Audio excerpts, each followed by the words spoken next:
Hello, folks. This is Ross Fleming speaking of Fleming Recordings Nelson. And we're up in Kaslo for their celebration for the 24th of May. And, of course, Kaslo has always celebrated the 24th, but nowadays they celebrate the nearest Monday, and that happens to be the 21st of May 1961. So here we are during the celebration. I don't know whether you can hear the band playing or not. The Nelson City Band is playing here for the celebration, and that reminds me that I came up to Kaslo in the early days in 1904, and at that time we started playing for Kaslo and played for a number of years after that.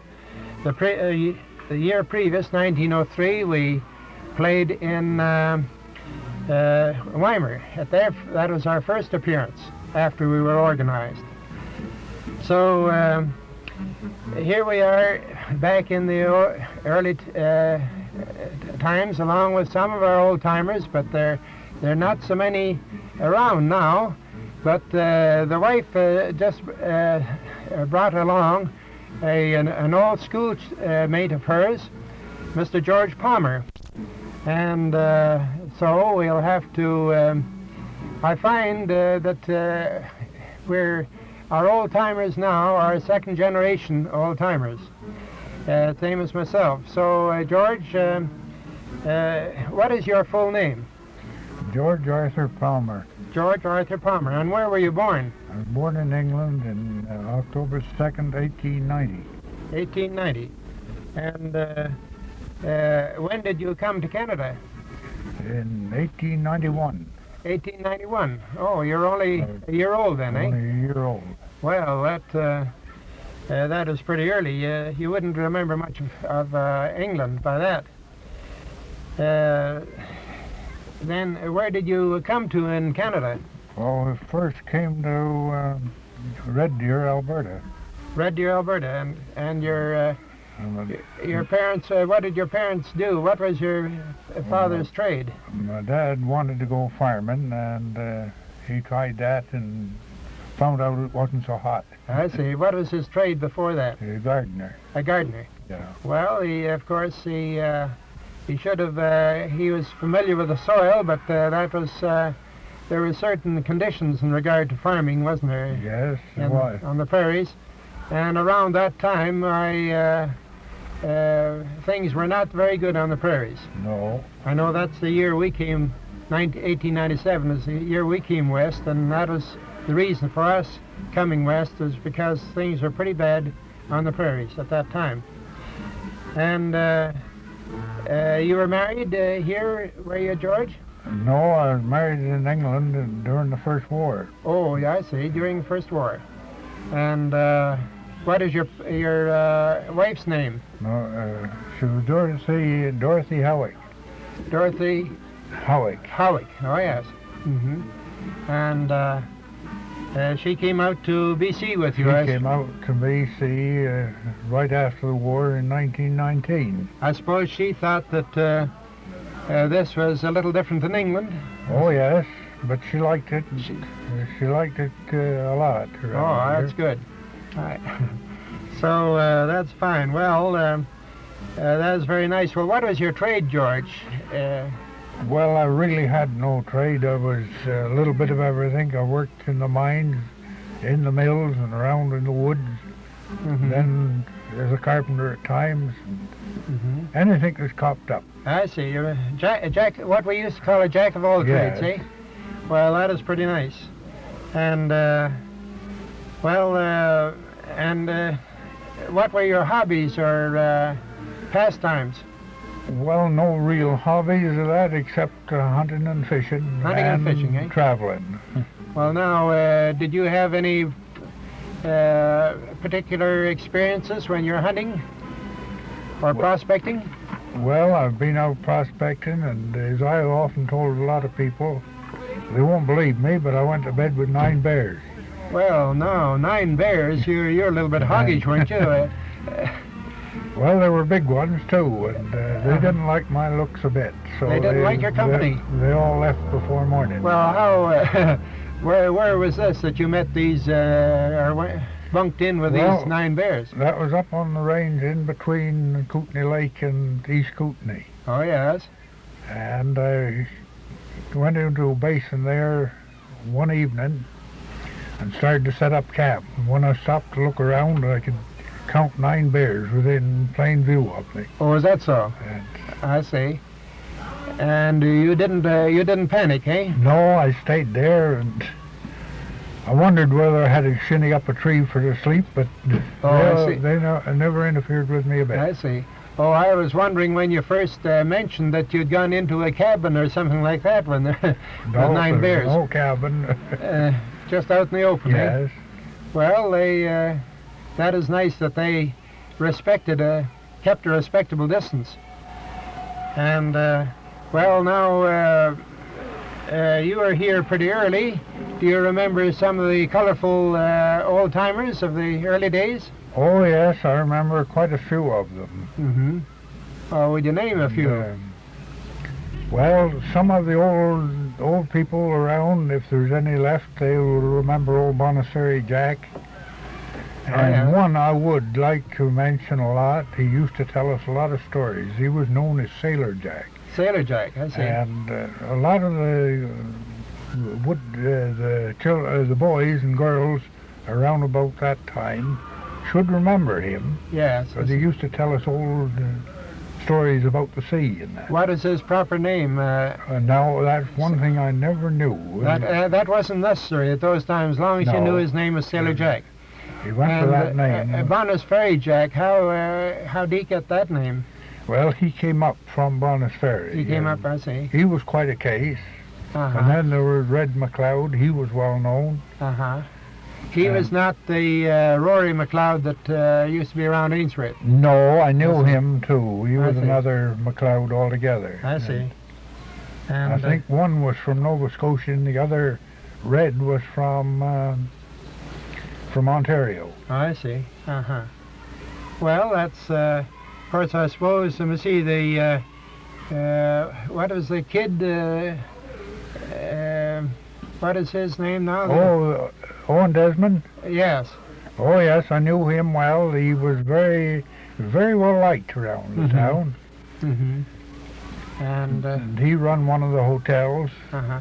Do you remember the old International Opera House, or what did the old Comique? Comique, yes. Well, no, I was too young. That was out before your... Yes, before I got around much. I knew where it was. Yes. And there was 26 saloons in here at that time. Uh-huh. And I've got chased out of several of them trying to get in as a boy. Yeah, I see. I see. Well, they weren't so very particular in the very early days. No. That is, some of them weren't. Well, the big kid was. He was very strict on it, and if he'd see a boy coming around, he would really get after you. Yes, I see. Uh-huh. He had a pretty heavy hand. Oh, yes, I see. Oh, that is fine. Oh, yes, there were a lot of good characters. Yes. Their business was a business, and but they were they used common sense. Well, is there anything else that you would think of that would be interesting about the early days? Oh, yes, you. I think you mentioned before about Howard Green. Oh, yes. I was in the First War. He was my lieutenant. Mm-hmm. And he is now Minister for External Affairs for the federal government. Oh, yes. And he has really made a name for himself. The rest of us in here didn't seem to do much. No, I see. Well, he's certainly done well, and everybody is, especially in the Kootenai country, are very proud of him. Yes. And we've got a couple of real live wires in the Kootenays here with H.W. Herridge and... Herridge, yes, Herridge. I was with him. He He knew Green in that same outfit. Yes, I see. And, Well, that is fine. Well, I think you said that you joshed him by saying that he was Minister of Infernal Affairs. Infernal Affairs, eh? Well, he's certainly doing a good job on the external affairs, so I think we'll leave it at that, eh? Yes. Well, thanks very much, George. This has been a pleasure meeting one of the classmates of the wife, and getting a little interview with you. We'll add this to our archives. Well, it's been very nice to meet you and see your wife again. I haven't seen her for quite a number of years, and I was very pleased to see her up here today. Well, that's just fine. Well, thanks very, very much.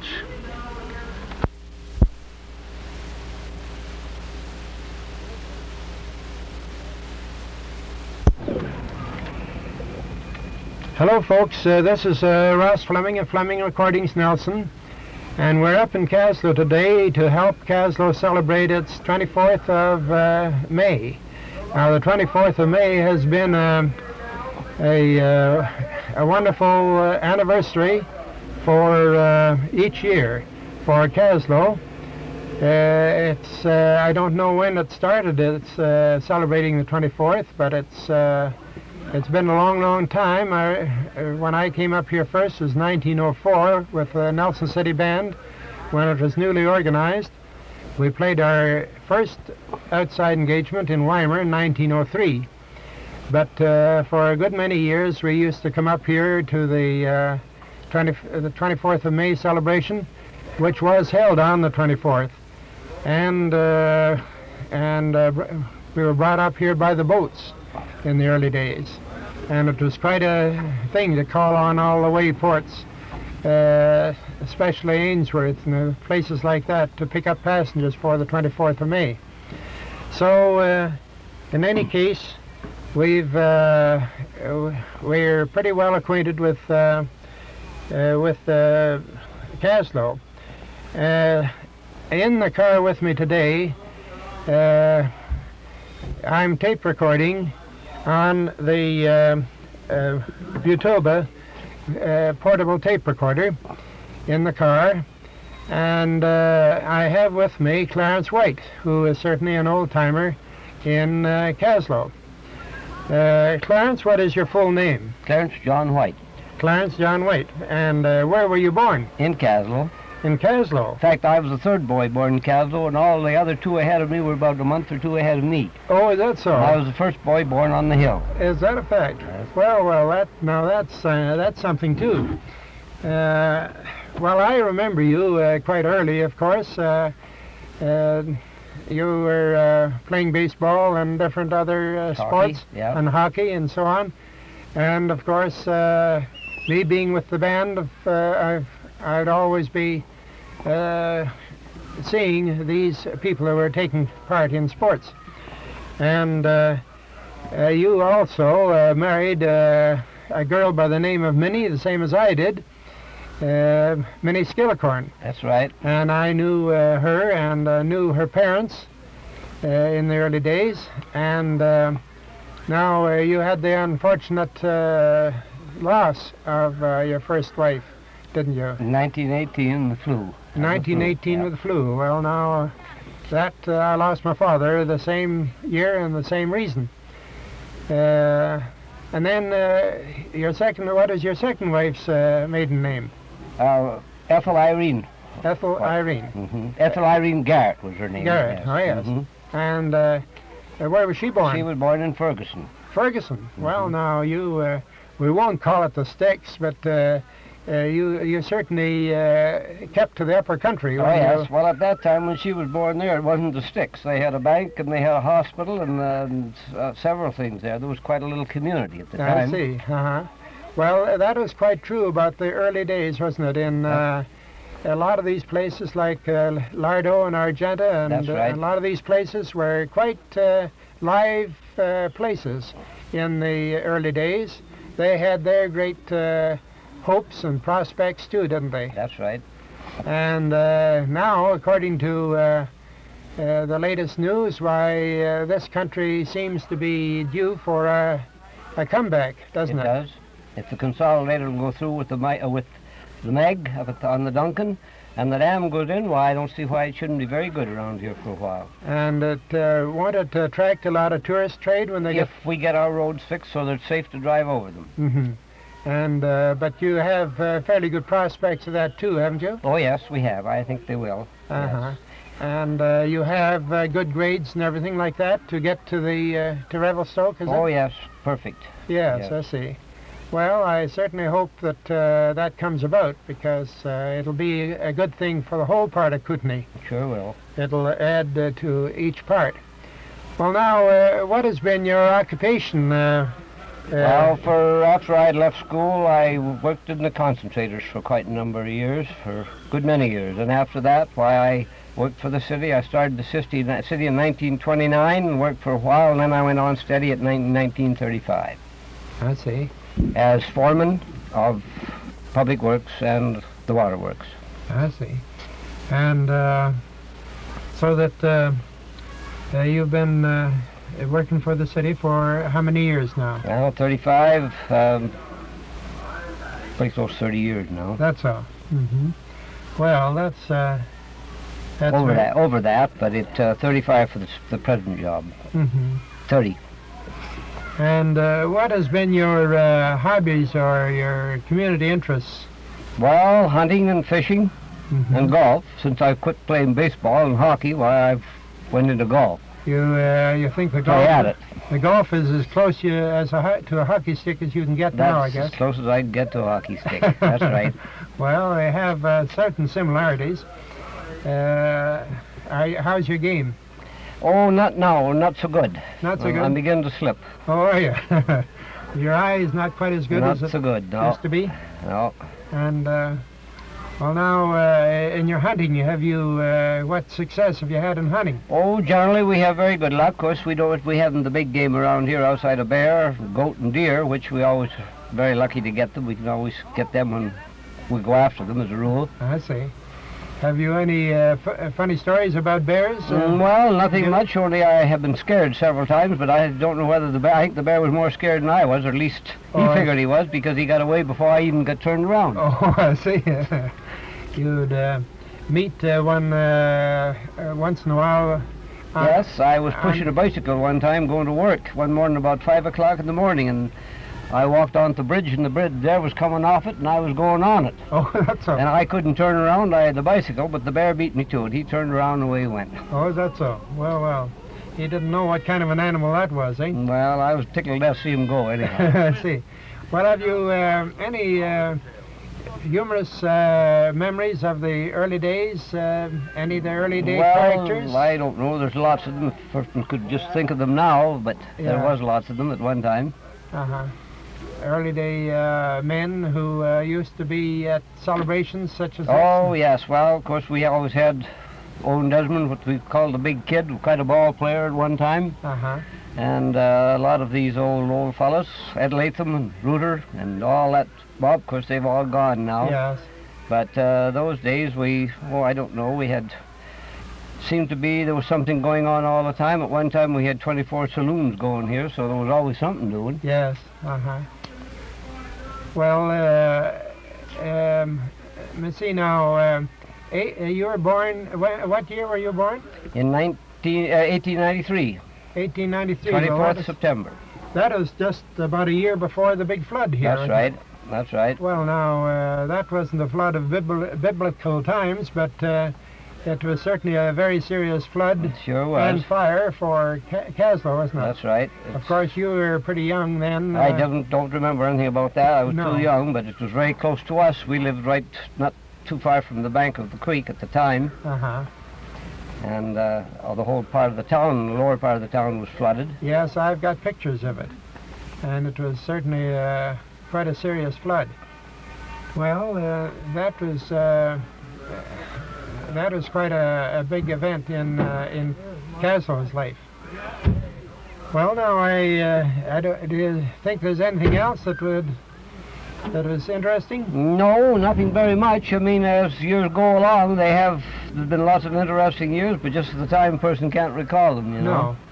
Well, we thanks very, very much for this interview, Clarence. It's been nice to meet you, and I see the wife jumping around there. She's evidently meeting a few more people than we did last year. It was rather wet, or at least it wasn't wet, but it was cold and windy last year. It was cold and windy last year. And we didn't meet so many they've people. had a beautiful day today. Oh, wonderful day. Yeah, certainly have. And this is fine. So she seems to be quite busy with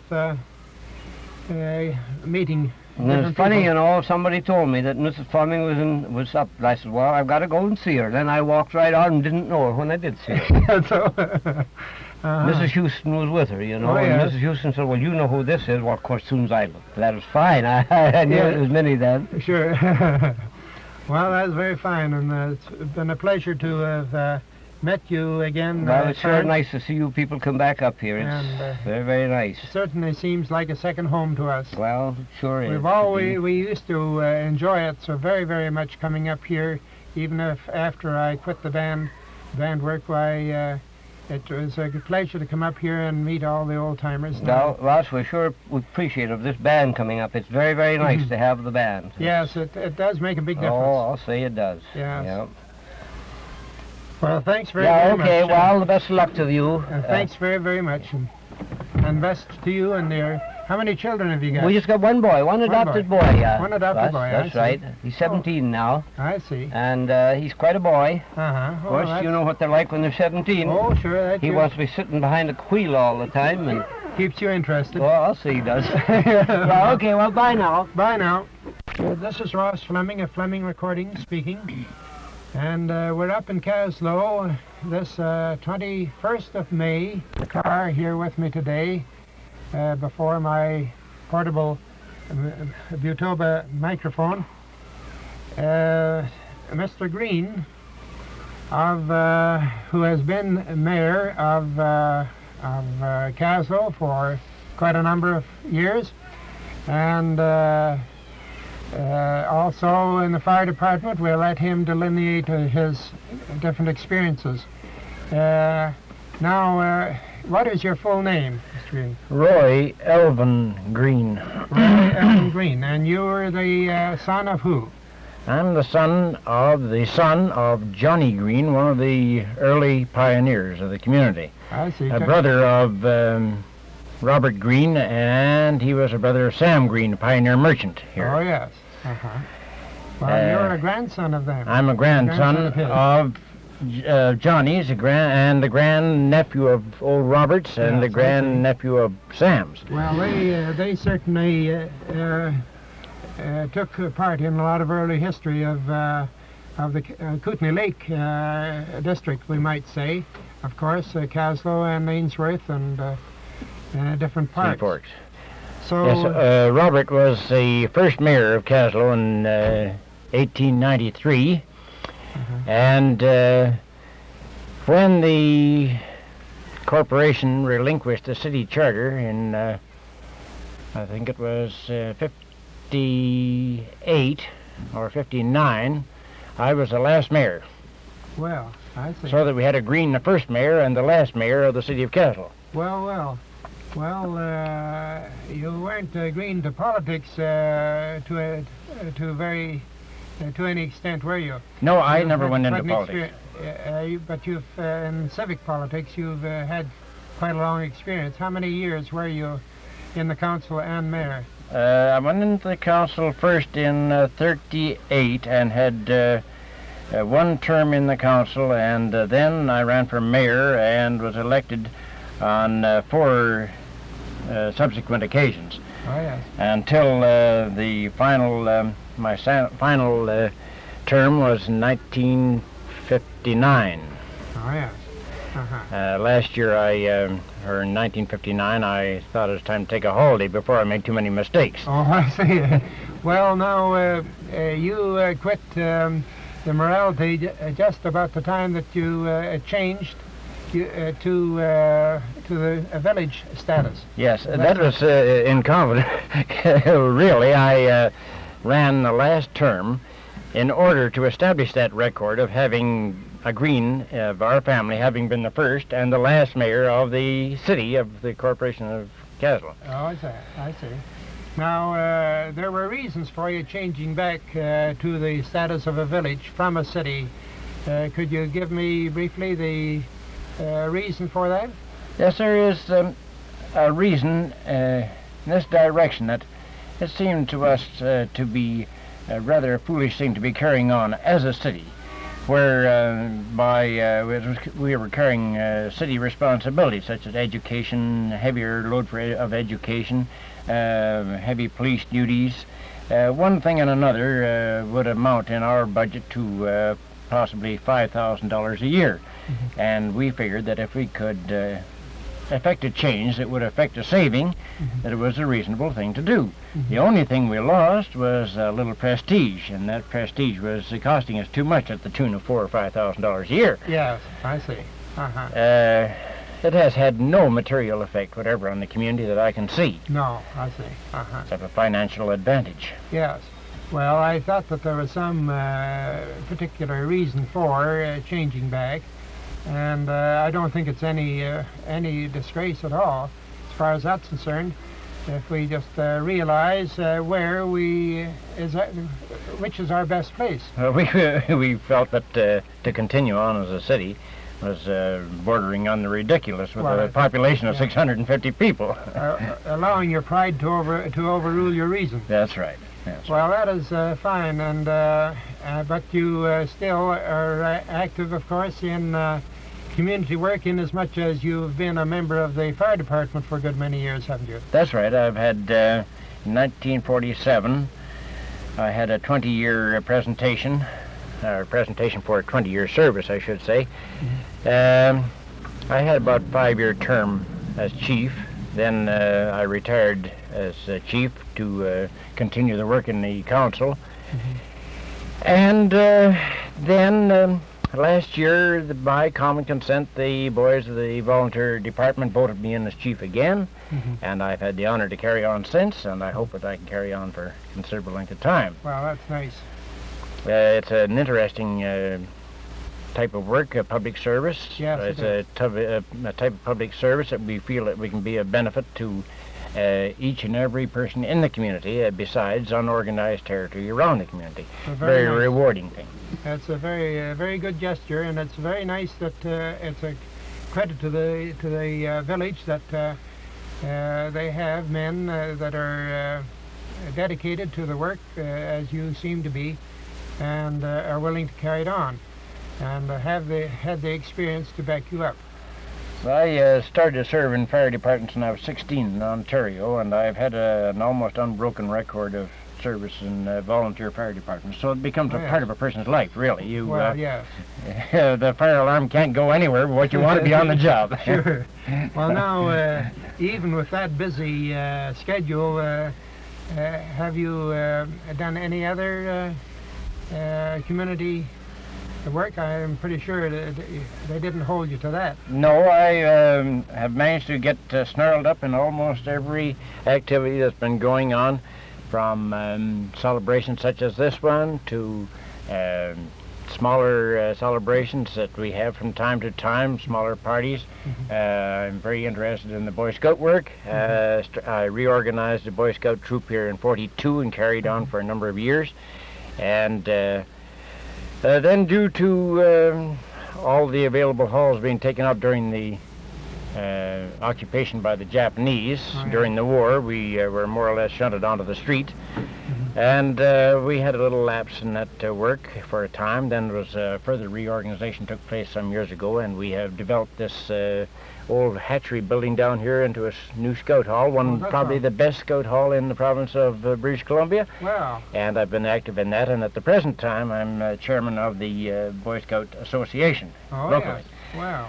So that that's pretty good. Well, that sort of strikes home, because I have a boy, Gordon Fleming in Nelson, who is takes a very active part, has a scout troop, a scout leader, and he won't give anything up for that. No, well, I figured that scouting was a big part of my life. I joined one of the first scout troops in Canada when the organization came to Canada back in Ontario.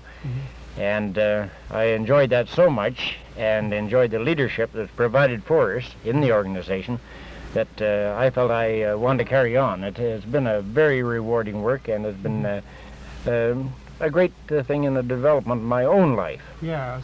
Well, it has a great influence on the lives of the boys, too, that you come in contact with. And this is scouting country. This is country for boys to live in and to enjoy. My son is out with his company about every opportunity they can get. They're out camping overnight and so on like that. That's right. So it's a wonderful... Well, now, do you have any time for any hobbies? Have you got any particular hobbies? My hobbies is work. Public service and your work. Anything at all that requires a considerable amount of activity, I enjoy. Well, my own particular hobby at the moment is fishing. Yes, I see. And I enjoy the thrill of a trout rising to the fly. I don't care whether I boat him or whether I don't, but I like to see a trout rise to the fly. And preferably at 3 o'clock in the morning at Deer Creek or Powder Creek. Oh, I see. Powder Creek. I see. Well, that's a very nice hobby. It gives you a thrill. And, well, I do this tape recording as a hobby, and, of course, it hasn't been, that is, it hasn't been brought to the fore so very long ago, but I find it a very good thing to have something that keeps you busy. You're very fair about this thing, though. The last tape recording I had sprung on me was one that I was visiting in a home, and we were having a casual visit, and after the conversation had been going on for 5 or 10 minutes, and we'd become a little hilarious.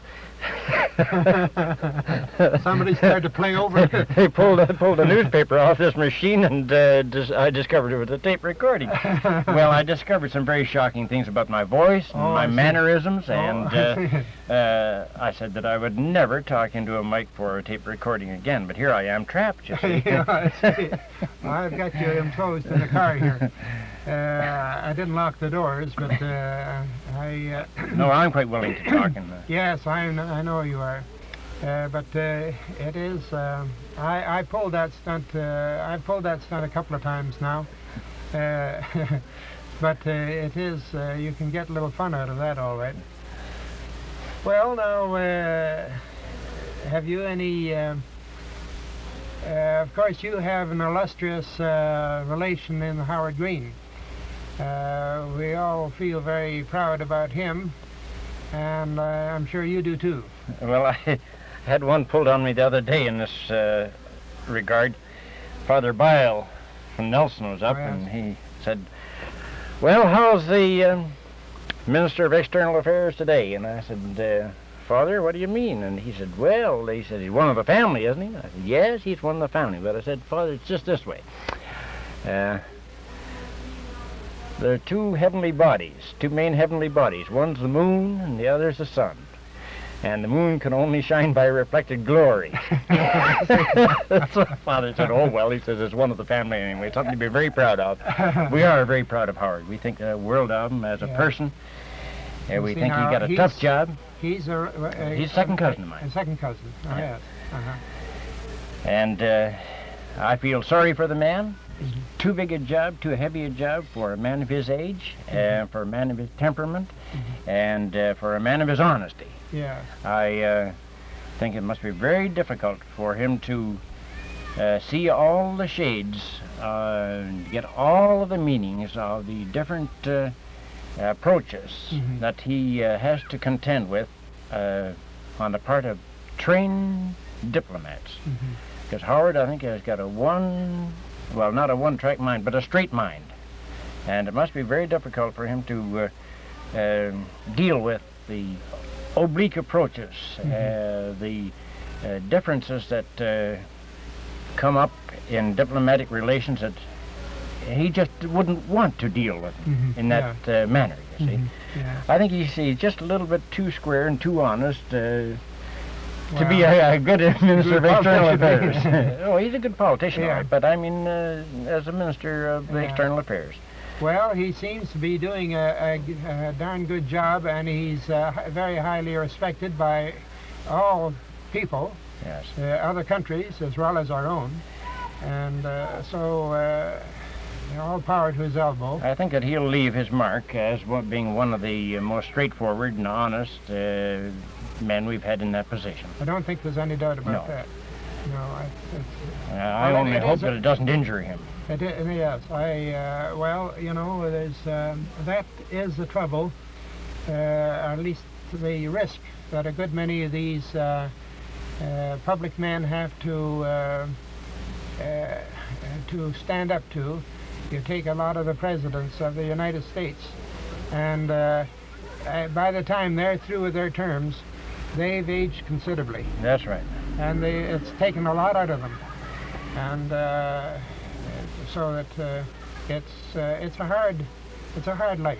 Well, Howard showed that he couldn't stand up to too much of that stuff at one time when he was suggested as a leader of the Conservative Party, Dominion Yeah. Conservative Party. He had a spell at that time because the pressure was just a little bit too great for him. Yeah, you know? I see.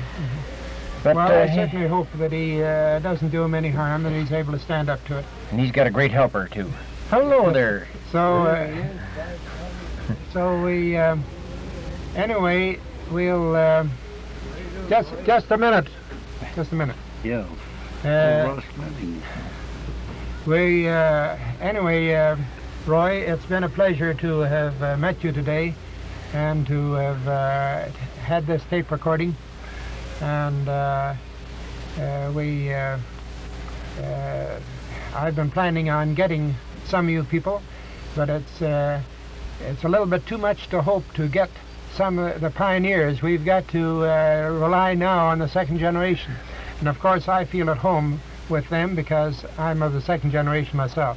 Well, I've felt that it wouldn't be the 24th of May celebration without the Ross Fleming and part of his family here, both as visitors and as members of the band at different times. Yes. And Mrs. Fleming was, I believe she was raised here. Oh, yes. And Yes. my family always enjoyed the company of Mrs. Fleming, and school our days family have were always mostly- enjoyed Ross Fleming, and we've always enjoyed the family, and we've kept an active interest in their well-being, Well, thanks very activities in Nelson, one thing and another. So that it's been a pleasure all around. much. We're acquainted. That's right. A pleasure all around. Well, it's certainly been a pleasure to have met you today and had this tape recording with you, and we'll wish you the best, and the best to Mrs. Green. Thank you. And see, now, what family have you? I've got two. You've got two. Yes. Uh-huh. One boy 9, and a girl 4. Oh, yes. What are their And names? one of them is named after me, the boy. He's Roy Elvin, the second. Oh, yes. And the little girl is Kathy. Oh, yes. And a very sweet child. And we're very, very fortunate people in as much as we have adopted both these children. Oh, yes. And both by request, Mhm. we feel honored, and we feel that we're trying to do as good a job for them as we can. We're Wow. very delighted with them, and they've given us a great deal of pleasure. Mm-hmm. And our only hope is that we don't grow old too fast for them. Well, that's fine. Well, they have, now, what was your wife's name before? She was Daphne Chandler. Daphne Chandler. Well, Yes, she was a and- Kaslo girl. Kaslo girl, born here in Kaslo, and her dad was the superintendent of the electric light plant for 35 years Oh, or yes. so. Uh-huh. And he's still active in his gardening, etc., etc., mostly his gardening, Uh-huh. but he's retired for some years now from the electrical end of the Yes. city yes, operation. Uh-huh. He's keenly interested in it. Mm-hmm. Grand old fellow. He's a person that everyone in the town loves, and Mhm. every person likes to drop around and see his gardening. Well, that's fine. so he's very well known, very well I'll liked. give them all our very best regards. I'll certainly do that, Ross. Thanks very much for Thank you. It's been no trouble at all here to talk to you. Thanks very And I much. hope that some of my former mistakes on tape recordings haven't shown up so badly as I they think did before. I think you'll pan out okay. It'll be all right. You bet. Well, thanks very much. I'm going to talk to an old pal of mine here now. Okay, that's fine. Bye-bye.